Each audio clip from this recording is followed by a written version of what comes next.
Kapitulo 25. At ang Panginoon ay nagsalita kay Moises na sinasabi, "Salitain mo sa mga anak ni Israel, na sila'y magdala sa akin ng isang handog. Ang bawat tao na maganyak ang puso sa kagandahang loob, ay kukunan ninyo ng handog sa akin. At ito ang handog na inyong kukunin sa kanila, ginto at pilak at tanso, at kayong bughaw, kulay ube, at pula, at lino, at balahibo ng kambing, at mga balat ng lalaking tupa, na tinina sa pula, at mga balat ng poka, at kahoy na akasya, langis na ilawan, mga espesya sa langis na pangpahid, at sa mabangong pangsuob, mga batong onyx, at mga batong pangkalupkop sa ephod at sa pektoral. At kanilang igawa ako ng isang santuaryo, upang ako'y makatahan sa gitna nila, ayon sa lahat ng aking ipinakita sa iyo, sa anyo ng tabernakulo, at sa anyo ng lahat ng kasangkapan niyaon, ay gayon ninyo gagawin. At sila'y gagawa ng isang kaba na kahoy na akasya, na may 2 sikot kalahati ang haba niyaon, at may 1 sikot kalahati ang luwang niyaon, at may 1 sikot kalahati ang taas niyaon. At iyong babalutin ang taganas na ginto, sa loob at sa labas ay iyong babalutin, at igagawa mo sa ibabaw ng 1 kornisa sa palibot. At ipagbububo mo ng 4 na argolyang ginto, at ipaglalagay mo sa 4 na paan niyaon, at 2 argolya ang mapapasa 1 tagiliran niyaon, at 2 argolya sa kabilang tagiliran niyaon.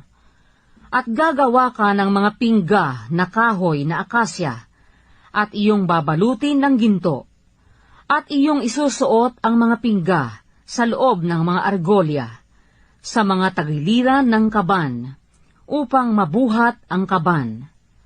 Ang mga pingga ay masusuot sa loob ng mga argolya ng kaban, hindi aalisin doon. At iyong isisilid sa kaban ang mga kinalalagdaan ng patotoo na aking ibibigay sa iyo. At gagawa ka ng 1 lukluka ng awa, na taganas na ginto, na may 2 sikot kalahati ang haba niyaon, at may 1 sikot kalahati ang luwang niyaon. At gagawa ka ng 2 kerubing ginto, na yari sa pamukpok iyong gagawin, sa 2 dulo ng lukluka ng awa. At gawin mo ang 1 kerubin sa 1 dulo, at ang 1 kerubin sa kabilang dulo, kaputol ng lukluka ng awa. Gagawin mo ang mga kerubin sa 2 dulo niyaon. At ibubuka ng mga kerubin ang kanilang pakpak na paitaas, na nilililiman ang lukluka ng awa ng kanilang mga pakpak, na ang kanilang mukha ay nagkakaharap. Sa dakong lukluka ng awa, ihaharap ang mukha ng mga kerubin. At iyong ilalagay ang lukluka ng awa sa ibabaw ng kaban, at sa loob ng kaban ay iyong ilalagay ang mga kinalalagdaan ng patotoo na aking ibibigay sa iyo. At diya'y makikipagkita ako sa iyo, at makikipanayam sa iyo mula sa ibabaw ng lukluka ng awa, sa gitna ng 2 kerubin na nanga sa ibabaw ng kaban ng patotoo, tungkol sa lahat ng mga bagay na ibibigay ko sa iyong utos sa mga anak ni Israel. At gagawa ka ng 1 dulang na kahoy na akasya, na may 2 siko ang haba niyaon, at 1 siko ang luwang niyaon, at 1 sikot kalahati ang taas niyaon. At iyong babaluti ng taganas na ginto, at igagawa mo ng 1 kornisang ginto sa palibot. At igagawa mo ng 1 gilid na may 1 palad ng kamay ang luwang sa palibot, at igagawa mo ng 1 kornisang ginto ang palibot ng gilid niyaon. At igagawa mo ng 4 na argolyang ginto, at ilalagay mo ang mga argolya sa 4 na sulok na ukol sa 4 na paan niyaon. Malalapit sa gilid ang mga argolya sa daraanan ng mga pingga upang madala ang dulang. At gagawin mo ang mga pingga na kahoy na akasya at iyong babalutin ng ginto upang ang dulang ay madala ng mga yaon.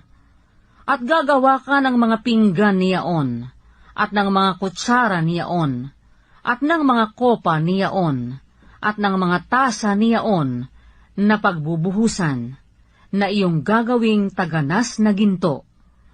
At ilalagay mo sa dulang ang tinapay na handog sa harap ko na palagi. At gagawa ka ng isang kandelerong taganas na ginto. Yari sa pamukpok gagawin mo ang kandelero, ang tungtungan niyaon, at ang haligi niyaon, ang mga kopa niyaon, ang mga globito niyaon, at ang mga bulaklak niyaon ay mga kaputol. At magkakaroon ng 6 na sangang lumalabas sa mga tagiliran niyaon, 3 sanga ng kandelero'y sa isang tagiliran niyaon, at ang 3 sanga ng kandelero ay sa kabilang tagiliran niyaon. At magkakaroon ng 3 kopang anyong bulaklak ng almendro sa isang sanga, 1 globito at 1 bulaklak, at 3 kopang anyong bulaklak ng almendro sa kabilang sanga, 1 globito at 1 bulaklak, at gayon sa 6 na sangang lumalabas sa kandelero. At sa haligi ng kandelero ay magkakaroon ng 4 na kopang anyong bulaklak ng almendro, 10 ng mga globito niyaon at ng mga bulaklak niyaon. At magkakaroon ng 1 globito sa ilalim ng 2 sa mga sanga, at 1 globito sa ilalim ng kabilang 2 sa mga sanga na kaputol niyaon, at 1 globito sa ilalim ng 2 sangang nalalabi, ayon sa 6 na sanga na lumalabas sa kandelero. Ang magiging mga globito at mga sanga niyaon ay kaputol. Kabuuan niyaon ay 1 lamang putol na yari sa pamukpok na taganas na ginto. At igagawa mo ng kanyang mga ilawan na 7, at kanyang sisindihan ang mga ilawan niyaon, upang lumiwanag sa dakong tapat ng kandelero. At ang magiging mga gunting at mga pinggan niyaon ay taganas na ginto. 1 talentong taganas na ginto gagawin, 10 ng lahat ng kasangkapang ito. At ingatan mo na iyong gawin ayon sa anyo ng mga yaon na ipinakita sa iyo sa bundok.